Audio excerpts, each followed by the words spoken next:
êtes créateur d'entreprise, la prise de poste se fera naturellement autour de votre projet. Vous aurez appris à le présenter à vos partenaires financiers, à convaincre. Désormais, c'est tout autre chose. Vous aurez à partager une vision auprès de vos salariés et à vous affirmer comme dirigeant. Voyons maintenant la prise de poste en tant que manager dans une entreprise. Souvenez-vous que vous n'aurez jamais une deuxième chance de faire une bonne première impression. Donc, il va falloir être très vigilant. Avant votre arrivée, vous avez bien identifié vos missions, les valeurs de l'entreprise, les conditions dans lesquelles vous prenez votre poste. Vous savez quelle personne vous remplacez et pourquoi. Départ en retraite, démission, licenciement, mutation. Vous anticipez les peurs et les attentes de votre future équipe pour vous préparer. Vous vous êtes bien entendu auparavant informé de l'organisation du service, de ses forces, de ses faiblesses et des attentes de votre hiérarchie. Le jour de votre arrivée, vous vous présentez et vous vous positionnez dans votre rôle. Nous allons voir maintenant comment rendre votre premier contact efficace. Un premier contact efficace obéit à la règle des 80. Les 20 premières secondes pour faire une bonne première impression, les 20 premiers mots, ce que vous dites et la manière dont vous le dites ont beaucoup d'importance.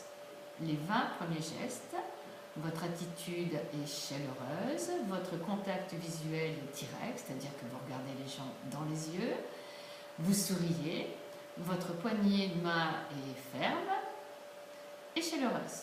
Attention, ferme, cela ne veut pas dire que vous devez écraser les doigts des membres de votre équipe pour montrer votre pouvoir.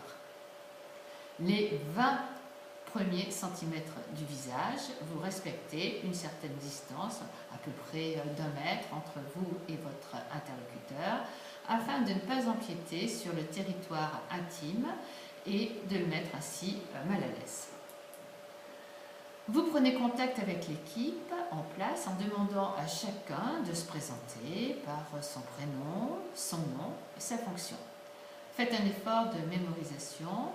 Chaque salarié a besoin d'être connu et reconnu. Ne vous laissez pas submerger par les demandes inopportunes et si tel est le cas, proposez de revoir chaque salarié en entretien individuel. Ne faites pas d'effet d'annonce stressant, comme par exemple « avec moi vous allez voir, tout va changer ». Ne critiquez jamais votre prédécesseur en disant par exemple « je sais que celui que je remplace avait des problèmes avec les clients ». Non, ne jamais être négatif, ne jamais être critique lors de votre prise de poste. Voyons maintenant l'image que vous allez pouvoir donner. Que vous le vouliez ou non, chacun aura son idée sur votre personnalité. Pour cela, demandez-vous quelle idée et quelle image de manager vous voulez projeter. Voulez-vous paraître charismatique, efficace, ouvert, créatif, courageux?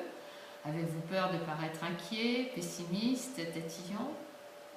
Votre tenue vestimentaire, votre coupe de cheveux, votre allure donnent déjà une petite idée de votre personnalité à votre équipe. Et songez-y avant de partir de chez vous. Autre conseil, ne jouez pas un rôle de composition, soyez vous-même. Que votre extérieur, c'est-à-dire votre style vestimentaire, votre comportement, vos paroles, soient en harmonie avec votre intériorité, c'est-à-dire qui vous êtes. Ayez confiance en vous. Si la première impression est bonne, surtout, ne décevez pas votre équipe dans les jours qui suivent. Faites toujours ce que vous dites. Commencez donc par les recevoir individuellement comme promis. Mon conseil du jour, si votre fonction vous donne le titre de manager, seule votre manière d'être et d'agir vous donnera votre légitimité. Bonne prise de poste.